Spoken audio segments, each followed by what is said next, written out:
Welcome to the Pullman Gene Bank. My name is Lisa Taylor and I am the Gene Bank technician in charge of distributions and the seed inventories here at the Pullman Gene Bank. We have about 102,000 active accessions in our collection, and over 94,000 of those accessions are actively curatorially managed and regenerated. Another 8,000 plus accessions are part of our native seed program. I went ahead and pulled some of the accessions that I thought would be interesting to show you some of the diversity of the different seeds we have in the collection. Here we have Phaseolus coccineus, which I think has some of the most beautiful seeds in the common bean collection. There's some Phaseolus vulgaris with some unique seed coats. Here's another of the purple, and I guess it would be like a yellow or gold bean. These are all different types of chickpea.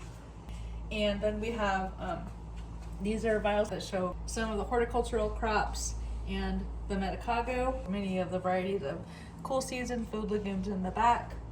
And then we have an example of grass samples that we use for reference, and this kind of covers the diversity of different grass seed types, which I think is really unique. You'll see to the right of me is our big seed vault, where everything is controlled at 4 degrees and at relative humidity between 15 and 20%. And behind me we have Melissa Schulten and Kunfeng Chung, who's our technicians working away at filling seed orders, which all takes place in this part of our building. This past year, since May of 2023, we've had about 764 orders come in, and we distribute between 35,000 and 45,000 packets of seed per year, both as distributions for research, and then we also send out obviously regeneration orders and some for observation or research with neighboring organizations who are just doing evaluations. One of our crops that doesn't last quite as long is lettuce. So many of our original lettuce seeds are kept in a -20 freezer. And so this is an example of filling an order from those packets that are kept in our freezer. So as we can see, Melissa right now is getting an order ready. It's going overseas international and has to be very clean. There has to be no bugs or dirt or anything. And we basically count all of the seed by hand because most equipment doesn't allow for the diversity and change in size that we see within our collection. So this is really the most efficient way to do it. So some examples of the distribution quantities we send out are 20 seeds for some of our rarer things, and then up to 200 seeds for the grasses. The lettuce usually receives 100 seeds, which doesn't seem like very much, but when we only have a couple thousand to 20,000 seeds, we can only distribute it so many times before we run out of seed and have to regenerate. So I would say between 20 and 200 seeds is usually the distribution quantity, depending on how many seeds we can have in the storage and how many are required to encompass the genetic diversity of that accession. So we're inside the 4-degree cold room, we call it, and it's kept at an RH of about 15 to 20%, depending on how often we have to open the door and the ambient humidity outside. An example in this row of some of our large seeded crop, which would be the common bean collection, and they're kept in these plastic containers, and it looks like quite a bit of seed, but actually when we distribute 25 to 30 seeds, it diminishes pretty quickly, so we can't send out that much, even though we often get requests for way more. It's a really diverse collection, and some of the stuff I put out there shows the seed coats can be like really different colors besides just your common black bean, navy bean, and that kind of thing. And one of the joys when you're filling orders is when you come across a really unique accession. And people often mistake, they think that the common bean varieties are different species, and they're not. So it's just a different seed coat color, whether you're talking black bean, pinto bean, navy bean, they're all pretty much the same species. The one that's different that we do have in the collection is lima bean, and I'm hoping I come across a lima bean in here. They're mixed in with the common bean because it's just easier to manage that way, and a lot of people wouldn't know the difference really, so if they're in the cold room collection. We also have a new method that we're trying out, keeping some of the increases separate. So we have these pretty little gift bags that we're working on. because we can't really keep different inventory years separated in here. We just don't have the space for that. So we're trying to keep them separate within the containers, and that is a new challenge. So whereas on this side we have grasses and a really common grass agropyron, which are kept in these sphere envelopes, which is handy when we have to keep multiple years on hand, and we tend to have to keep multiple years of grasses, and we can keep them separate this way. If they ever are thinking that maybe there's a mixture or some accession has some other grass in it, we can always go back to the original inventory, which is nice. So our different collections are managed slightly different in our inventories.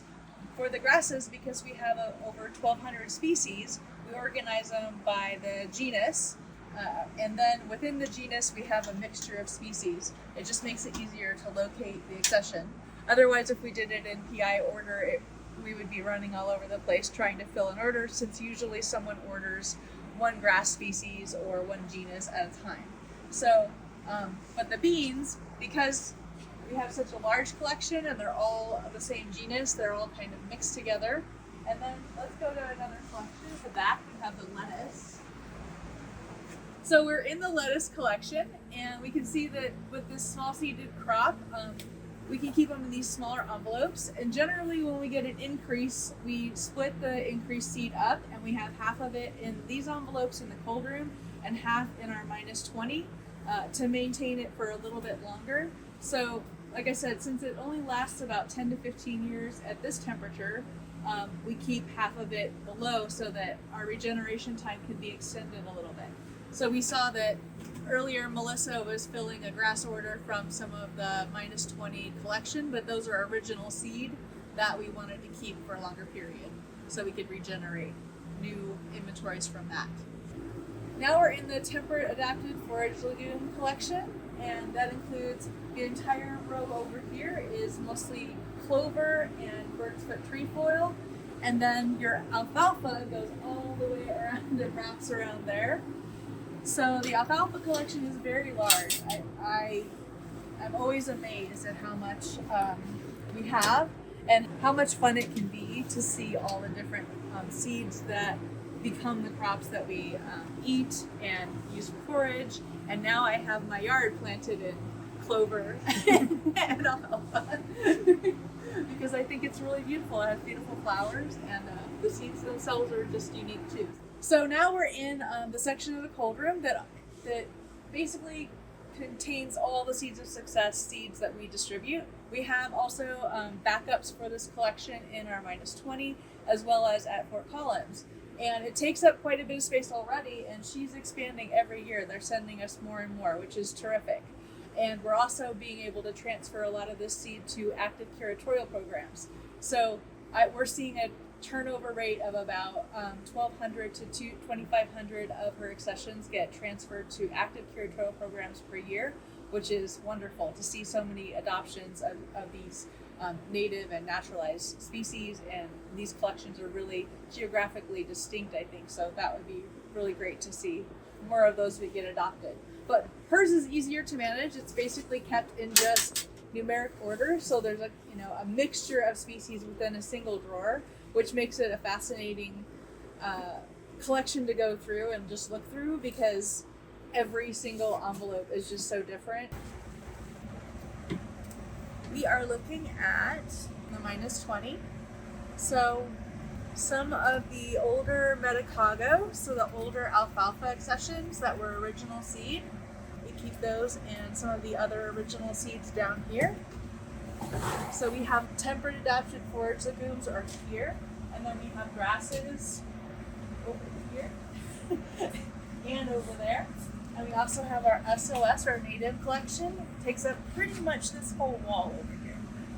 There's a lot of accessions. I think there's almost 9,000 accessions of SOS on this side of the wall. Up here we have native grasses that were formerly part of the SOS collection, got transferred over to our grass collection, the active curatorial program. And so as you can see, we've adopted quite a few of those SOS collections as part of our grasses.